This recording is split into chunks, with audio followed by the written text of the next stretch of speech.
Today, again, we're talking about writing and we're talking about stories. Now, as we've mentioned here for several weeks now, we're starting to shift our focus to next year. And even if you're a high school senior, all right, you're about to head out the door, right? Hopefully, yes. Okay, head out the door. Hopefully, even you, we want to kind of set the table for next year's group.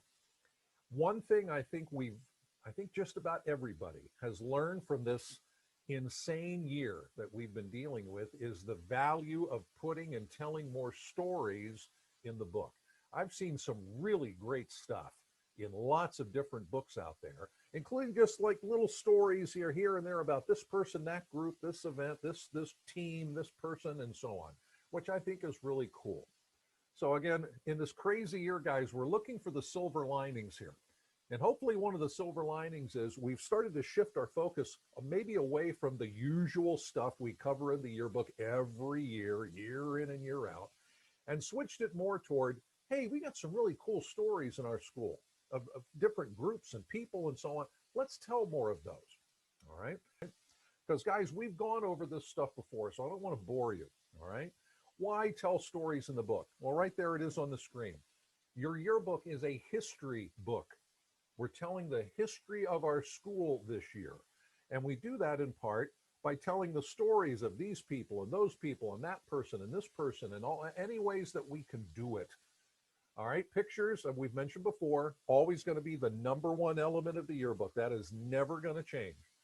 But words fill in the information that the pictures don't tell us. And guys, that's a lot of information. That's a lot of stuff. It could be statistics or happenings or anecdotes or whatever it is, all right? And we know absolutely for certain people want to be remembered, all right? We talked about this before. A lot of students at virtually every school out there really don't get noticed very much. They just kind of show up at school and kind of go through their classes and get back on a bus and go home, and that's it. And they're never noticed. It's like they're ghosts. What can we do with our yearbooking effort to recognize as many people in your school as we can? Not the same people over and over again. All right, that's what some folks do. No. I know they're active. What about everybody else? They all have stories to tell. Now, I've got two quotes there, which I've shared before. Bobby Hawthorne is one of the experts on writing. I have his book here somewhere. Here it is. All right. The Radical Write, WRITE. And Bobby has this great quote that I absolutely love, and Sharon shared it in her video. Guys, if you can talk, you can write. I know there's still some students out there, they just think, I can't write. I'm just not any good at this. I can't do this. Yes, you can. If you can talk, you can write.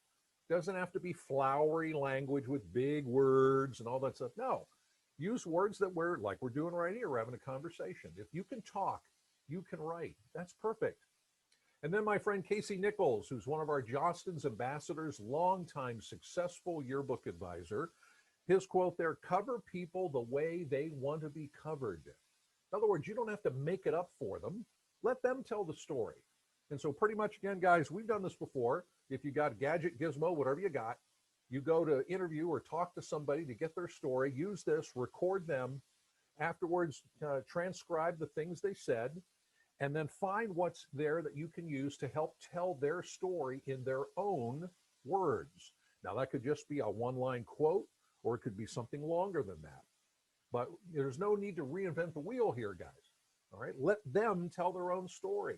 Get them to talk, tell the story, then you just transcribe it. That's it. I've mentioned before, guys, there's only two kinds of stories here. Let's simplify this. Big stories and small stories. Big stories, you know what they are. We cover them every year. What did the soccer team do? Who was the homecoming queen? Prom, for folks who are doing that this month. Well, what about prom? What about this event? Things that get covered in the book every year. Big stories. Small stories could be only about one person.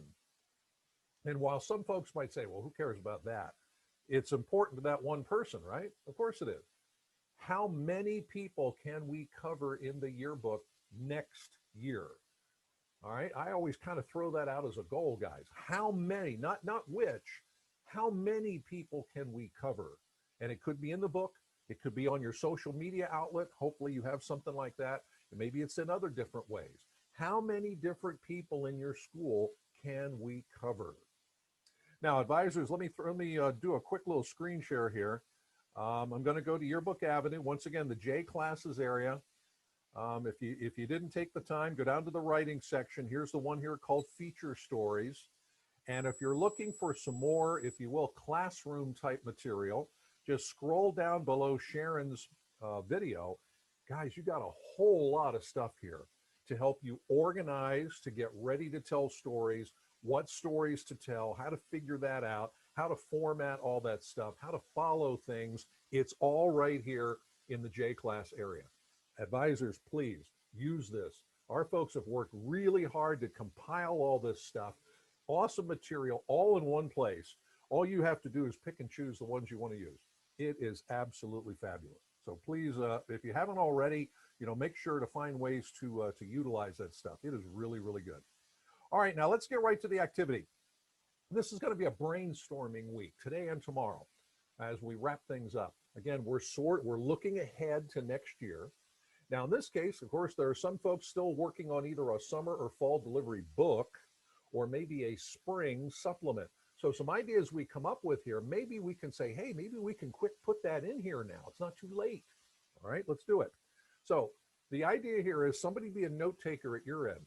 Story ideas, that's what we're looking for next year's group, or maybe right now. Big stories and small. Now, if you do this right, this is going to be a long list. The big stories, again, are the obvious ones. They get covered every year. The small stories, those are the ones we're looking for. Are there some stories maybe that you missed this year? Somebody did something happened to somebody, whatever, or you just found out about an interesting story about some person. Oh, okay, let's put that on the list. Stories about particular students. It might only be about one person. Somebody has a cool hobby, or somebody went somewhere and did something neat, or whatever it is, okay? And stories maybe that you wish you had covered this year, but you didn't know about it, or you didn't get around to it, or something like that, all right? Let's start to make a list.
All right, guys, let me jump back in here real quick here to wrap up.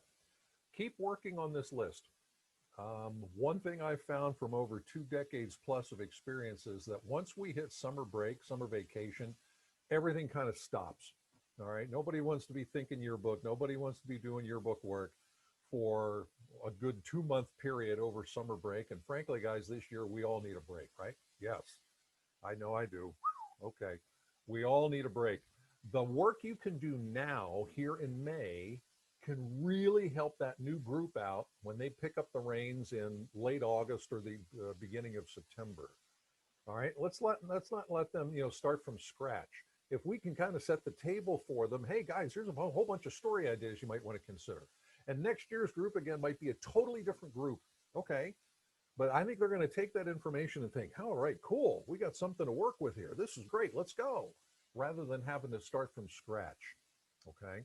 So keep working on that story list. And again, You know, we're thinking not just the big ones, think about the small stories, maybe about individual students that would be cool to put in next year's book, or maybe if you're still working away this year's stuff, if you hurry real quick and put it in.